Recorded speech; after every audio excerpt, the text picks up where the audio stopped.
Welcome to wishful ಅಡುಗೆ ಮನೆ. ಇವತ್ತು ಸೌತೆಕಾಯಿಂದ ಒಂದು ಸೂಪರ್ ಆಗಿ ರೆಸಿಪಿನ ಮಾಡೋಣ.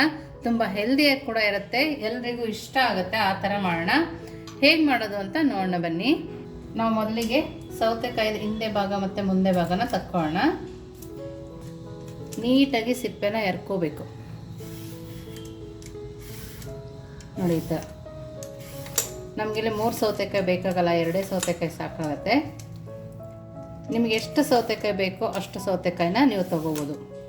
ನೋಡಿ ಈ ಥರ ಇನ್ನೊಂದು ಸೌತೆಕಾಯಿದು ಸಿಪ್ಪೆ ತಕ್ಕೊಂಡು ಬರೋಣ. ನೋಡಿ ಈ ಥರ ಸಿಪ್ಪೆನ ತಕ್ಕೊಂಡು ಆದಮೇಲೆ ಇದನ್ನು ನಾವು ಸಣ್ಣದಾಗಿ ಕಟ್ ಮಾಡ್ಕೊಬೇಕು. ನಿಮಗೆ ಯಾವ ಸೈಜ್ ಬೇಕೋ ಆ ಸೈಜು ಈ ಥರ ಸಣ್ಣದಾಗಿ ಕಟ್ ಮಾಡ್ಕೊಂಡು ಬರಬೇಕು. ನೋಡಿ ಎಲ್ಲದನ್ನು ಅದೇ ಥರ ಕಟ್ ಮಾಡ್ಕೊಂಡು ಬಂದಿದ್ದೀನಿ. ಸೌತೆಕಾಯಲ್ಲಿ ನೀರಿನ ಅಂಶ ಜಾಸ್ತಿ ಇರೋದ್ರಿಂದ ಹೆಚ್ಚು ಯೂಸ್ ಮಾಡೋದ್ರಿಂದ ತುಂಬ ಒಳ್ಳೆಯದಾಗುತ್ತೆ.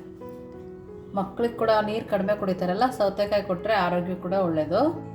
ಇದಕ್ಕೇ ಸ್ವಲ್ಪ ಉಪ್ಪನ್ನು ಕೂಡ ಸೇರಿಸ್ಕೊಳ್ಳೋಣ. ಹಾಗೆಯೇ ಸ್ವಲ್ಪ ಅರಿಶಿನ ಪುಡಿ, ಇಷ್ಟನ್ನು ಹಾಕಿ ಸೌತೆಕಾಯಿ ಮುಳುಗುವಷ್ಟು ನೀರನ್ನು ಹಾಕಿ ಬೇಯಿಸ್ಕೊಂಬರ್ಬೇಕು. ನಾವು ಇದನ್ನು ಕುಕ್ಕರ್ ಲಿಡ್ ಏನು ಕ್ಲೋಸ್ ಮಾಡಲ್ಲ, ಹಾಗೆಯೇ ಬೇಯಿಸ್ಕೊಂಡು ಬರೋಣ. ಒಂದು 5ರಿಂದ 10 ನಿಮಿಷದೊಳಗೆ ಬೆಂದೋಗುತ್ತೆ. ನಮಗೆ ಸಾಫ್ಟ್ ಆದರೆ ಸಾಕಾಗುತ್ತೆ, ಜಾಸ್ತಿ ಮೆತ್ತಗಾಗೋದು ಬೇಕಾಗಿಲ್ಲ.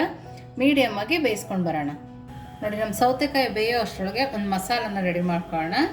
ನೋಡಿ ಒಂದು 2 ಸ್ಪೂನ್ ಆಗೋಷ್ಟು ಜೀರಿಗೆನ ಹಾಕ್ಕೊಳ್ಳೋಣ. ನಾವು ಜೀರಿಗೆ ಹಾಕೋದ್ರಿಂದ ಫ್ಲೇವರ್ ಅಂತೂ ಸೂಪರಾಗಿ ಬರುತ್ತೆ. ಹಾಗೆಯೇ 1 ಹಿಡಿ ಆಗೋಷ್ಟು ಕೊತ್ತಂಬರಿ ಸೊಪ್ಪು ತೊಗೊಂಡಿದ್ದೀನಿ. ಸ್ವಲ್ಪನೇ ತೆಂಗಿನಕಾಯಿ ಹಾಕೋದ್ರಿಂದ ರುಚಿ ಚೆನ್ನಾಗಿರುತ್ತೆ. ನೋಡಿ ಹಾಗೆಯೇ ಹಸಿಮೆಣಸಿನ್ಕಾಯಿ. ನೋಡಿ ಇಲ್ಲೊಂದು 2 ಸ್ಪೂನ್ ಆಗೋಷ್ಟು ಕಡಲೆಬೇಳೆನ ನೀರಲ್ಲಿ ನೆನೆಸಿಟ್ಟಿದ್ದೆ. ಆ ಕಡಲೆಬೇಳೆ ಕೂಡ ಸೇರಿಸ್ಕೊಳ್ಳೋಣ. ಕಡಲೆಬೇಳೆ ಬದಲು ನೀವು ಅಕ್ಕಿ ನೆನೆಸಿಟ್ರೆ ಅಕ್ಕಿ ಕೂಡ ಹಾಕೋಬೋದು. ನೋಡಿ ಕಡಲೆಬೇಳೆ ಹಾಕೋದ್ರಿಂದ ನಾವು ಮಾಡೋ ರೆಸಿಪಿ ಸ್ವಲ್ಪ ಗಟ್ಟಿಯಾಗಿ ಬರುತ್ತೆ, ತಿನ್ನೋಕೆ ಕೂಡ ರುಚಿಯಾಗಿರುತ್ತೆ. ನೋಡಿ ಇಷ್ಟನ್ನು ಹಾಕಿ ಸಣ್ಣದಾಗಿ ಗ್ರೈಂಡ್ ಮಾಡ್ಕೊಂಡು ಬರೋಣ. ನೋಡಿ ಈ ಥರ ನಾವು ಮಸಾಲನ ರುಬ್ಕೊಂಬರ್ಬೇಕು. ನೋಡಿ ಇವಾಗ ನೆಕ್ಸ್ಟ್ ಏನು ಮಾಡೋದು ನೋಡೋಣ ಬನ್ನಿ. ನೋಡಿ ಇವಾಗ ಒಂದು ಬಾಣಲಿನ ತೊಗೊಂಡಿದ್ದೀನಿ. ಒಂದು 2 ಸ್ಪೂನ್ ಆಗೋಷ್ಟು ಎಣ್ಣೆನ ಹಾಕೊಳ್ಳೋಣ. ಒಂದು ಅರ್ಧ ಸ್ಪೂನ್ ಆಗೋಷ್ಟು ಜೀರಿಗೆ, ಸಣ್ಣದಾಗಿ ಕಟ್ ಮಾಡಿರೋ ಈರುಳ್ಳಿ, ನೋಡಿ ಸ್ವಲ್ಪ ಹಸಿಮೆಣಸಿನ್ಕಾಯಿ, ಇಷ್ಟನ್ನು ಹಾಕ್ಕೊಂಡು ಫ್ರೈ ಮಾಡ್ಕೋಬೇಕು. ನಮಗೆ ಈರುಳ್ಳಿ ಹಸಿ ವಾಸನೆ ಹೋಗೋ ತನಕ ಫ್ರೈ ಮಾಡ್ಕೊಂಡ್ರೆ ಸಾಕಾಗುತ್ತೆ. ನೋಡಿ ಈರುಳ್ಳಿ ಸ್ವಲ್ಪ ಫ್ರೈ ಆದಮೇಲೆ 1 ಟೊಮೊಟೊನ ಸಣ್ಣದಾಗಿ ಕಟ್ ಮಾಡಿ ಹಾಕ್ಕೊಂಡಿದ್ದೀನಿ. ಇವಾಗ ನಾವು ಸ್ವಲ್ಪ ಟೊಮೊಟೊ ಸಾಫ್ಟ್ ಆಗೋ ತನಕ ಬೇಯಿಸ್ಕೊಬೇಕು. ಈ ಟೈಮಲ್ಲಿ ಸ್ವಲ್ಪ ಉಪ್ಪನ್ನು ಸೇರಿಸ್ಕೊಳ್ಳೋಣ. ಉಪ್ಪು ಹಾಕೋದ್ರಿಂದ ಟೊಮೊಟೊ ಕೂಡ ಸಾಫ್ಟ್ ಆಗುತ್ತೆ, ರುಚಿನೂ ಚೆನ್ನಾಗಿ ಬರುತ್ತೆ. ಇದು ದೊಡ್ಡವ್ರಿಗಿಂತ ಮಕ್ಕಳವ್ರಿಗೆ ಕೂಡ ಇಷ್ಟ ಆಗೋಂಥ ರೆಸಿಪಿ, ತುಂಬ ಇಷ್ಟಪಡ್ತಾರೆ ಎಲ್ಲರೂ. ನೋಡಿ ಇವಾಗ ಚೆನ್ನಾಗಿ ಸಾಫ್ಟ್ ಆಗಿದೆ, ನೋಡ್ತಾ ಇದ್ದೀರಲ್ಲ. ಇಷ್ಟು ಸಾಫ್ಟ್ ಆದ ನಂತರ ನೋಡಿ 1 ಬೌಲ್ ನೀರು ಮತ್ತು ಒಂದು ಅರ್ಧ ಬೌಲ್ ನೀರನ್ನು ಹಾಕ್ಕೊಳ್ತೀನಿ. 1.5 ಬೌಲ್ ನೀರನ್ನು ಸೇರಿಸ್ಕೊಳ್ತೀನಿ. 1.5 ಬೌಲ್ ನೀರು ಸೇರಿಸ್ಕೊಂಡು ಚೆನ್ನಾಗಿ ಕುದಿ ಬರೋ ತನಕ ಕುದಿಸ್ಕೊಳ್ಳೋಣ.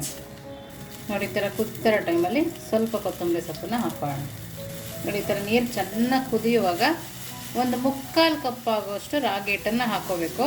ಕೆಲವೊಂದು 1 ಕಪ್ ಆಗೋಷ್ಟು ರಾಗಿ ಹಿಟ್ಟನ್ನು ಇಡಿಸುತ್ತೆ, ಕೆಲವೊಂದು ರಾಗಿ ಹಿಟ್ಟು ಮೇಲೆ ಡಿಪೆಂಡ್ ಆಗುತ್ತೆ. ನೋಡಿ ಈ ಥರ ಕೈ ಆಡಿಸ್ಕೊಂಡ್ರೆ ಮುದ್ದೆ ಕೋಲು ಬೇಕಾಗಲ್ಲ. ಮಸಾಲ ರಾಗಿ ಮುದ್ದೆ ಹೇಗನ್ಸುತ್ತಲ್ಲ, ಸೂಪರಾಗಿರುತ್ತೆ.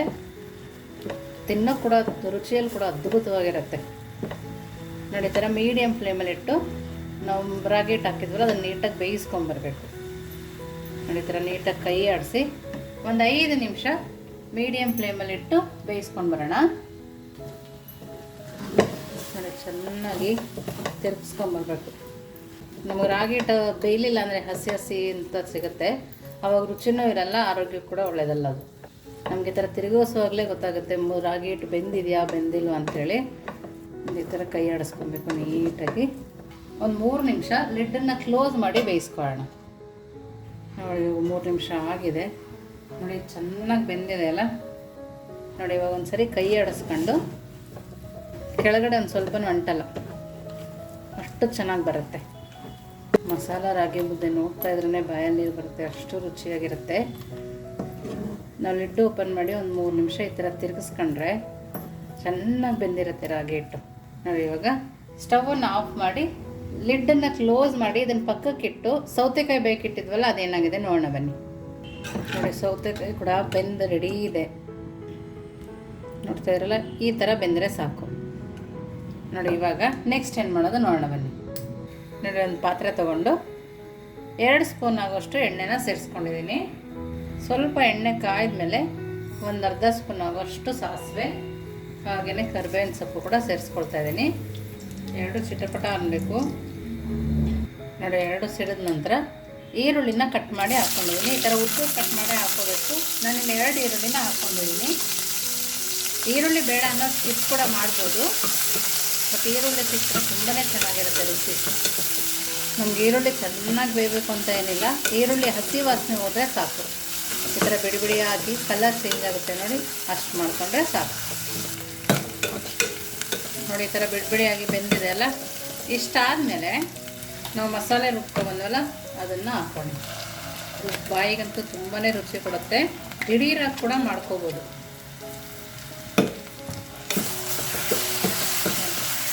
ಇವಾಗ ನಾವು ರುಬ್ಬಕ್ಕೆ ಕೊತ್ತಂಬರಿ ಎಲ್ಲ ಹಸಿನೇ ಹಾಕ್ಕೊಂಡಿದ್ವಲ್ಲ, ನಾನು ಅದೇ ಮಿಕ್ಸಿ ಜಾರಿಗೆ ಸ್ವಲ್ಪ ನೀರು ಹಾಕ್ಕೊಂಡು ಬರ್ತೀನಿ ನೋಡಿ. ಅದೇ ಮಿಕ್ಸಿ ಜಾರಿಗೆ ಸ್ವಲ್ಪ ನೀರು ಹಾಕಿ ಸೇರಿಸ್ಕೊಂಡು ನೋಡಿ, ಇದು ಹಸಿ ವಾಸನೆ ಹೋಗೋ ತನಕ ಬೇಯಿಸ್ಕೊಬೇಕು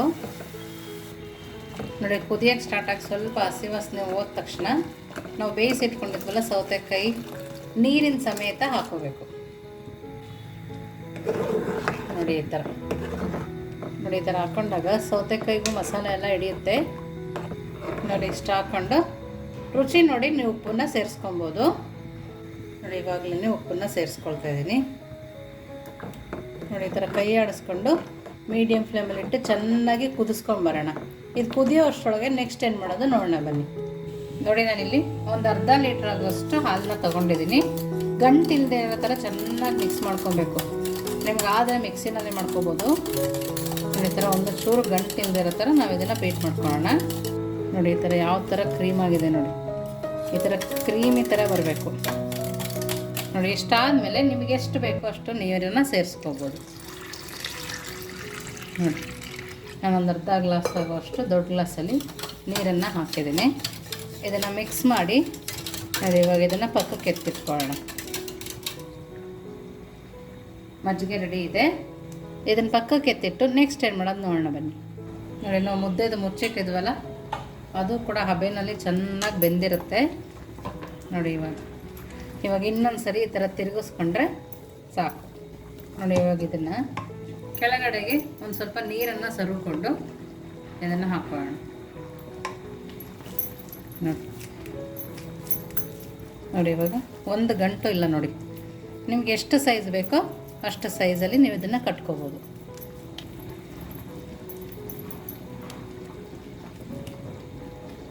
ನೋಡಿ. ನಾವೆಲ್ಲ ಹಿಟ್ಟನ್ನು ಹಾಕೊಂಡು ಅದೇ ಥರ ಕಟ್ಕೊಳ್ಳೋಣ.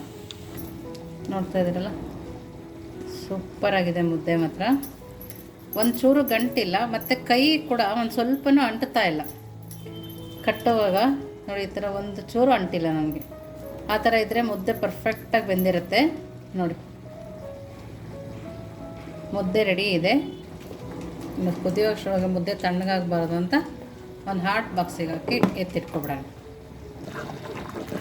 ನೋಡಿ. ಇವಾಗ ಎಲ್ಲ ಮಸಾಲನೂ ಸೌತೆಕಾಯಿಗೆ ಈರುಳ್ಳಿಗೆ ಎಲ್ಲ ಹತ್ತಿ ಚೆನ್ನಾಗಿ ಬೆಂದಿದೆ. ಹಸಿ ವಾಸನೆ ಕೂಡ ಇಲ್ಲ, ಅಷ್ಟು ನೀಟಾಗಿ ಬೆಂದಿದೆ. ಇವಾಗ ಇದನ್ನು ಸ್ಟವ್ ಆಫ್ ಮಾಡಿ ತಣ್ಣಗೆ ಹಾಕ್ಬಿಟ್ಟು ನೆಕ್ಸ್ಟ್ ಏನು ಮಾಡೋದು ನೋಡೋಣ ಬನ್ನಿ. ನೋಡಿ, ಇವಾಗ ತಣ್ಣಗೆ ಹಾಕಿಟ್ಟಿದ್ವಲ್ಲ, ತಣ್ಣಗಾಗಿದೆ ನೋಡಿ. ನಾವು ಬೆಳಗ್ಗೆ ಮಾಡಿಟ್ಟು ಮಧ್ಯಾಹ್ನ ಬೇಕಾದರೂ ಹಾಕ್ಕೋಬೋದು ನೋಡಿ. ಇವಾಗ ನಾವು ಮಾಡಿಟ್ಟಿರೋ ಮಜ್ಜಿಗೆಯನ್ನು ಸೇರಿಸ್ಕೊಳ್ಳೋಣ. ನೋಡ್ತಾ ಇದ್ದೀರಲ್ಲ ಎಷ್ಟು ಚೆನ್ನಾಗಿ ಕಾಣಿಸ್ತಾ ಇದೆ. ನಾವು ಮಜ್ಜಿಗೆ ಹಾಕಿದ್ಮೇಲೆ ನೀಟಾಗಿ ಕೈ ಆಡಿಸ್ಕೊಂಡು ನೋಡಿ ಈ ಥರ ಮಜ್ಜಿಗೆ ಹುಳಿ, ಮಜ್ಜಿಗೆ ಸಾಂಬಾರು. ನೀವು ಸೌತೆಕಾಯಿ ಬದಲಿಗೆ ಕುಂಬಳಕಾಯಿ ಬೇಕಾದರೂ ಹಾಕ್ಕೊಬೋದು, ಹಾಲು ಸೋರೆಕಾಯಿ ಬರುತ್ತಲ್ಲ ಅದನ್ನು ಬೇಕಾದರೂ ಹಾಕ್ಕೊಬೋದು. ಇವಾಗ ಮುದ್ದೆ ಜೊತೆ ಹೇಗೆ ಸರ್ವ್ ಮಾಡೋದು ನೋಡೋಣ ಬನ್ನಿ. ನೋಡಿ, ತಟ್ಟೆ ರೆಡಿ ಇದೆ. ಬಿಸಿ ಬಿಸಿ ರಾಗಿ ಮುದ್ದೆ ಕೂಡ ರೆಡಿ ಇದೆ ನೋಡಿ. ಇವಾಗ ನಾವು ಮಾಡಿರೋ ಮಜ್ಜಿಗೆ ಸಾರನ್ನು ಹಾಕೋಣ ನೋಡಿ. ಎಷ್ಟು ಚೆನ್ನಾಗಿ ಕಾಣಿಸ್ತಾ ಇದೆ ಅಲ್ವಾ ನೋಡಿ. ಮುದ್ದೆ ಕೂಡ ಸಾಫ್ಟಾಗಿ ಬಿಸಿ ಬಿಸಿಯಾಗಿದೆ. ಮುದ್ದೆ ಕೂಡ ಕೈಗೆ ಒಂದು ಸರಿ ಹಚ್ಕೊಂಡು ಈ ಥರ ತೊಗೊಂಡು ತಿಂತಾ ಇದ್ದರೆ ಸೂಪರಾಗಿರುತ್ತೆ. ತುಂಬ ಅಂದರೆ ತುಂಬಾ ಚೆನ್ನಾಗಿದೆ. ನೀವು ನಿಮ್ಮ ಮನೇಲಿ ಈ ಥರ ಮಾಡ್ತಾಯಿದ್ರೆ ಕಮೆಂಟ್ ಮೂಲಕ ತಿಳಿಸೋದನ್ನು ಮರಿಬೇಡಿ. ಇನ್ನೂ ಮಾಡಿಲ್ಲ ಅಂದರೆ ಈ ಥರ ಮಾಡಿ ಹೇಗಿತ್ತು ಅಂತ ಕಮೆಂಟ್ ಮೂಲಕ ತಿಳಿಸಿ. ನೀವಿನ್ನೂ ನಮ್ಮ ಚಾನಲ್ ಸಬ್ಸ್ಕ್ರೈಬ್ ಆಗಿಲ್ಲ ಅಂದರೆ ಸಬ್ಸ್ಕ್ರೈಬ್ ಆಗಿ, ಇನ್ನೂ ನಮ್ಮ ಚಾನಲ್ ಲೈಕ್ ಮಾಡಿ, ಶೇರ್ ಮಾಡಿ. ವಿಶ್ಫುಲ್ ಅಡುಗೆ ಮನೆಗೆ ಥ್ಯಾಂಕ್ ಯು.